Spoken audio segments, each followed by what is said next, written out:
Good morning and welcome viewers. Five circles के इस technical discussion panel में आप सबका स्वागत है। आज मेरे साथ है देवेन जी और हमारे मेंटोर राहुल जी। वेलकम नमस्कार sir. Both of you. Rahul sir, मैंने आपको हमेशा जब भी आप टेक्निकल एनालिसिस करते हैं तो कुछ गुनगुनाते हुए देखा है।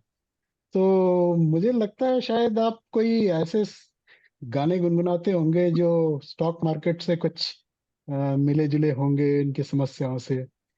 तो मुझे ना एक गाना याद आया, रंगीला फिल्म, आपको याद होगा, Urmila Matondkar and yes sir. Aamir Khan का गाया हुआ। सो वो गाने के कुछ बोल ऐसे हैं, मुझे गाना तो नहीं आता बट मैं थोड़ा सा एक दो लाइन उसकी पढ़ूंगा। वो कहता है, क्या करे क्या ना करे ये कैसी मुश्किल है, कोई तो बता दे इसका हल ओ मेरे भाई। तो वेरी वेल सेड। तो आज मैं से वो स्टॉक आप सबके लिए लेके आया हूँ। तो इसमें ऐसे बहुत से स्टॉक्स के चार्ट जब हम देखते हैं तो कुछ समझ में नहीं आता है कि ऊपर जाएगा कि नीचे जाएगा कि क्या होगा इसमें।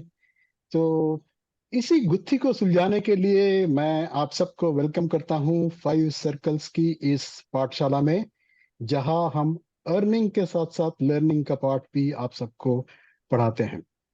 So great sir. ज्यादा समय वेस्ट न करते हुए मैं स्टॉक का नाम आपको बताता हूँ। स्टॉक का नाम है गुजरात फ्लोरोकेमिकल्स। Okay sir. इस स्टॉक को लेने के पीछे एक कारण और है कि इसमें पिछले 2-3 सालों में एफआईआईज ने अपनी होल्डिंग 2.2% से इंक्रीज करके 6.4% कर ली है। तो इसका मतलब कुछ न कुछ इसमें शायद उन्होंने देखा होगा, इसलिए ऐसा हो रहा है। तो सबसे पहले चलते हैं और देखते हैं कि इस कंपनी के बारे में 2 मिनट में थोड़ी सी जानकारी हम हासिल करते हैं। जी।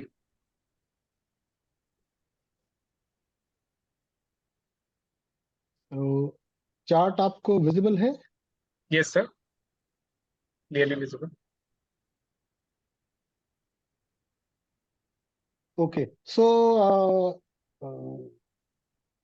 ये कंपनी इनकॉर्पोरेट हुई थी 2018 में। नाम गुजरात फ्लोरोकेमिकल्स लिमिटेड है और आइनॉक्स ग्रुप ग्रुप की कंपनी है। इसका प्रोडक्ट्स जो है, the company is the only PTFE oblique fluoropolymer manufacturer in India. और ये इसी का मेजर सप्लायर है यूरोप और यूएसए के लिए। सो इसके बेसिकली 4 प्रोडक्ट्स हैं: fluoropolymer, fluoro specialities, refrigerants and chemicals. Yes अभी सर। थोड़ा सा जब इसमें एफआईज ने इंटरेस्ट दिखाया है तो कुछ ना कुछ इसका फ्यूचर आउटलुक होगा जिसकी वजह से इसमें इंटरेस्ट दिखाया है। तो गवर्नमेंट ग्रीन हाइड्रोजन और हाइड्रोजन फ्यूल्स के ऊपर ज्यादा जोर है। तो इससे जो है, जो पीटीएफई एंड अदर जो फ्लोरोपॉलीमर्स है, इनकी डिमांड बढ़ने की गुंजाइश है। भविष्य में जरूरी इसकी डिमांड बढ़ेगी तो इस कंपनी में अच्छी ग्रोथ आ सकती है। तो इसीलिए मुझे लगता है शायद एफआई का ध्यान इसकी तरफ गया होगा। सो राहुल सर, आप का भी बिजनेस इसी से रिलेटेड कुछ है, तो क्या आप के पास कुछ है ऐड करने के लिए इसके बारे में? सर एक्चुअली क्या होता है, केमिकल्स के बहुत वैरायटीज होते हैं। केमिकल्स क्योंकि ऑलमोस्ट हर इंडस्ट्री में आजकल यूज होता है।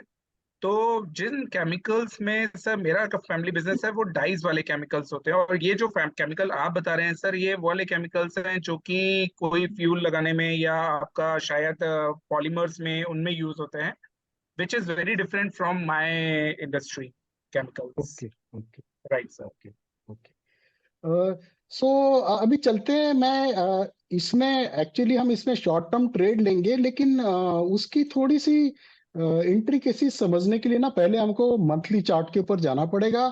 और जो लेवल्स हम देख रहे हैं या जो इंट्रिकेसी सुलझाने की कोशिश करेंगे उसके लिए हमको ईयरली एंड क्वार्टरली चार्ट पे भी थोड़ी थोड़ी देर के लिए जाना पड़ेगा। सो सबसे पहले मैं आपको मंथली चार्ट के ऊपर लेके चलता हूँ।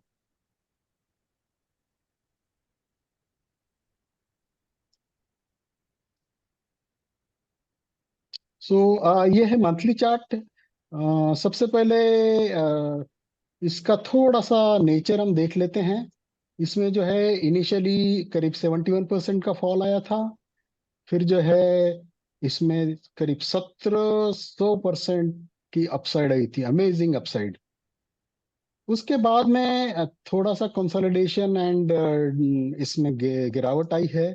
वो करीब 34% की आई हुई है। तो ये बेसिक इसका नेचर हुआ है। तो अभी ये स्टॉक एक्चुअली क्या कर रहा है, किस तरह से चैनल में या किसी इंडिकेटर को फॉलो कर रहा है, वो देखते हैं। तो मैंने इसमें एक पैटर्न, एक चैनल ड्रॉ किया। तो मुझे देखने से ऐसे लग रहा है कि ये अभी चैनल के सपोर्ट पे तो है, बट हम्म। ये छोटा सा पैटर्न भी फॉर्म कर रहा है। यदि आप देखेंगे तो ये कि हेड एंड शोल्डर इसने बनाया है। तो जब ओके। जब कोई स्टॉक हेड एंड शोल्डर बनाता है तो टेक्निकल चार्ट ये बोलता है कि इसको नीचे जाना चाहिए। तो इस हिसाब से तो ये ऑलमोस्ट 1500 के लेवल छुएगा। तो इसका मतलब बहुत 34% के बाद ये तो बहुत बड़ी गिरावट हो जाएगी। तो करेक्ट मैं सर। आपसे और व्यूअर्स से इसका आंसर चाहूंगा, क्या आप सोचते हैं इतनी गिरावट आएगी? मुझे तो नहीं लगता। चलिए देखते हैं कि क्यों ये गिरावट इतनी नहीं आ सकती, या क्या रीजन हो सकता है। हम इसको डिसाइफर करने की कोशिश करेंगे। Great sir.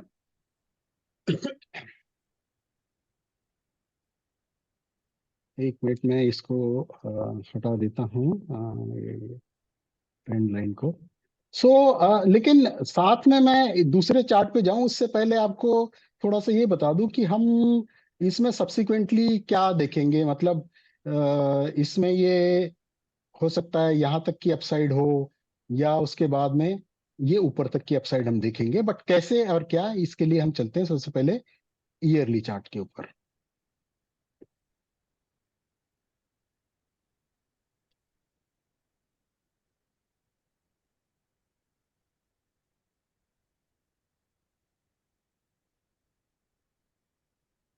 ये देखिए, आप यदि ईयरली चार्ट इसका देखेंगे तो हम ये देखने की कोशिश करते हैं कि इसके हैकेनाशी लोज और कैंडल स्टिक लोज क्या बोलते हैं ईयरली चार्ट के ऊपर।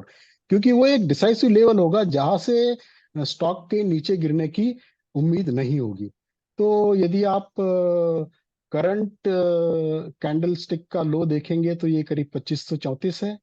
प्रीवियस ईयर के कैंडल स्टिक का लो देखेंगे तो ये करीब 2110 है। तो अभी देखते हैं हैकेनाशी क्या बोलता है इसका। तो आप हैकेनाशी के लेवल से भी देखेंगे तो करंट लो जो है 2002 है, और प्रीवियस ईयर का लो है करीब 2110। तो तकरीबन एक ऐसा जोन बन रहा है कि 2000 से नीचे इस स्टॉक नहीं जा सकता, क्योंकि ये ईयरली लो ब्रीच होगा यदि जाता है तो। हम फेयरली ये मान सकते हैं कि ये स्टॉक ईयरली लो ब्रीच नहीं करेगा, और जो हेड एंड शोल्डर पैटर्न आपको जो दिखा रहा है वो लो इसमें आने की उम्मीद नहीं है। तो यदि नहीं है तो फिर ऊपर कैसे जाएगा? चलिए देखते हैं। हम डेली चार्ट पे जाएंगे, बट उससे पहले थोड़ा सा इसको इस सपोर्ट को और सब्सटैंशिएट करने के लिए हम क्वार्टरली चार्ट के ऊपर भी चलते हैं। ये क्वार्टरली चार्ट के ऊपर यदि आप देखेंगे तो ये पिछले करीब 4 क्वार्टर से इसने ये 2568 का लो जो है, करीब अप्रोक्सीमेटली आप 2600 का लो लेंगे तो ये ब्रीच नहीं किया है। इसका मतलब यहाँ पे काफी स्ट्रांग सपोर्ट इसमें दिख रहा है। अभी व्यूअर्स आपको ये धीरे धीरे समझ में आने लगा होगा कि जो हेड एंड शोल्डर पैटर्न हमको नीचे की गिरावट दिखा रहा था, वो एक्चुअली गिरावट नहीं है। गिरावट आने की उम्मीद नहीं है, बल्कि वो अपने सपोर्ट्स को होल्ड करेगा, जैसा कि आपको मंथली चार्ट के ऊपर दिख रहा था। तो इसको और सब्सटैंशिएट करने के लिए आप चलिए चलते हैं डेली चार्ट्स के ऊपर।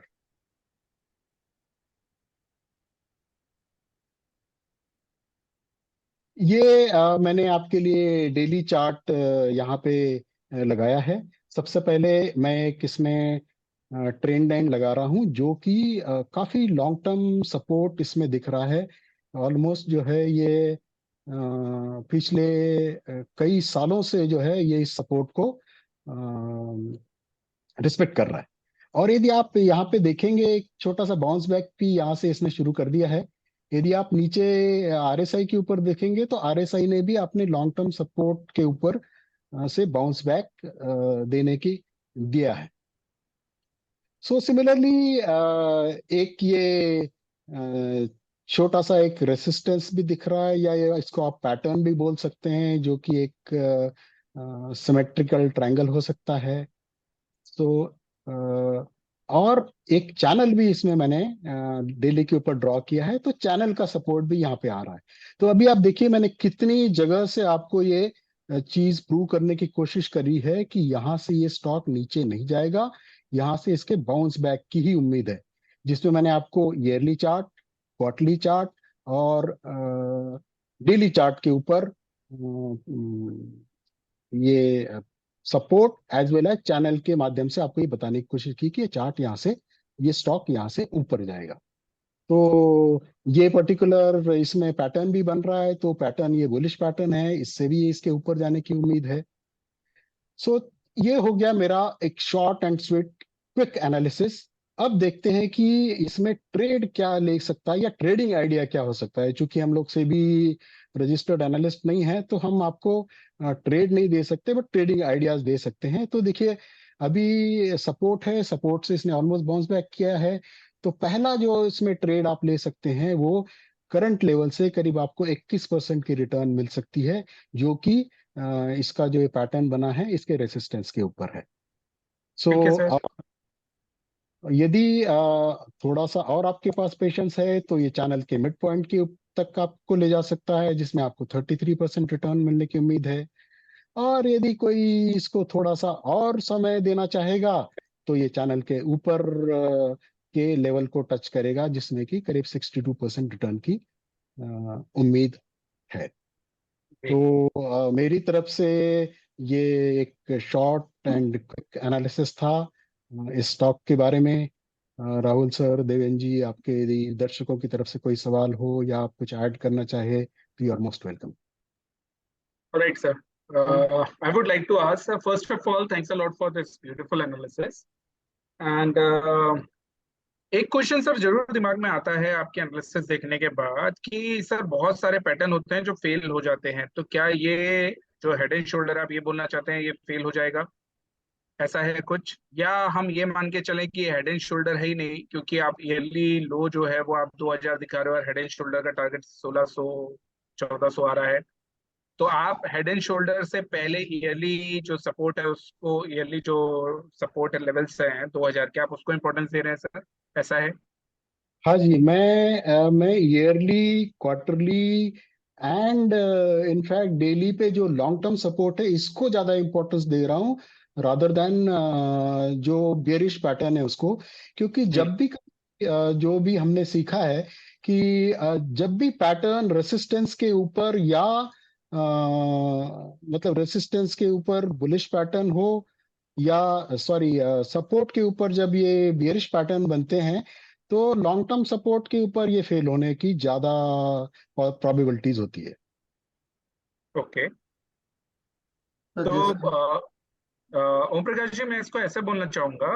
देखिए दोस्तों, क्या होता है कि जब भी कोई पैटर्न बनते हैं, जब भी कोई पैटर्न के एनालिसिस हम लोग करते हैं, तो पैटर्न तो बहुत इजी होता है आइडेंटिफाई करना, लेकिन उसमें ये समझना बड़ा मुश्किल होता है कि पैटर्न अपने टारगेट कंप्लीट करेगा कि नहीं करेगा। तो उसके लिए ओम प्रकाश जी ने आपको कनेक्टिंग द डॉट्स पे ये बताया कि पैटर्न के आइडेंटिफाई होने की प्रोबेबिलिटी तब ज्यादा होगी जब ये पर्टिकुलर स्टॉक पहले तो 2700 के नीचे ट्रेड करना शुरू करे, जो कि आपका सपोर्ट है, और उसके बाद अगर वो 2000 के नीचे जाता है, जिसकी प्रोबेबिलिटी कम है क्योंकि अभी हर साल नया एक हाई लगा रहा है और लोस अपने ब्रीच नहीं कर रहा है, तो जिसकी प्रोबेबिलिटी बहुत कम है, तो जब तक ये पहले 2700 के ऊपर ट्रेड करता रहेगा और उसके बाद अगर बाई चांस 2700 ब्रीच भी होता है लेकिन 2000 के ऊपर ट्रेड करता है, तब तक हेड एंड शोल्डर का पैटर्न का टारगेट्स का तो सवाल ही नहीं है कि वो आ जाए। तो पॉइंट आपको क्या है, current market price is looking good, stock काफी करेक्ट कर चुके हैं। तो आप क्या कर सकते हो, करंट मार्केट प्राइस पे कुछ स्टॉक्स बाय कर सकते हो और स्ट्रिक्ट स्टॉप लॉस लगाइए 2700 के नीचे का। बेसिकली अगर 2700 के नीचे जाता है तो थोड़ा सा वेट करिए, 2000 से पहले फिर कहीं खरीदने की कोशिश करिए, क्योंकि 2000 एक सबसे इंपॉर्टेंट सपोर्ट है। और जो ओम प्रकाश जी ने रेड वाली लाइन दिखाई है, यही आपके टारगेट्स होंगे। तो सोचिए जो चीज अभी आपको 21% का रिटर्न दे रही है, अगर आपने नीचे में और बाय किया या नीचे में बाद में फिर से बाय किया, तो यही सेम चीज आपको 50-55% का रिटर्न दे सकती है। तो याद रखिए, हर बार हमें स्टॉक में 2 से 3 चांस लेने पड़ते हैं। तो पहला चांस हम यहीं पे ले रहे हैं, हाई पे नहीं। जब ये 40% करेक्ट कर चुका है तो हम ले रहे हैं 2700 के लेवल पे, ना कि आपको 4400 या 4600 के लेवल पे हम लेने की बात करें।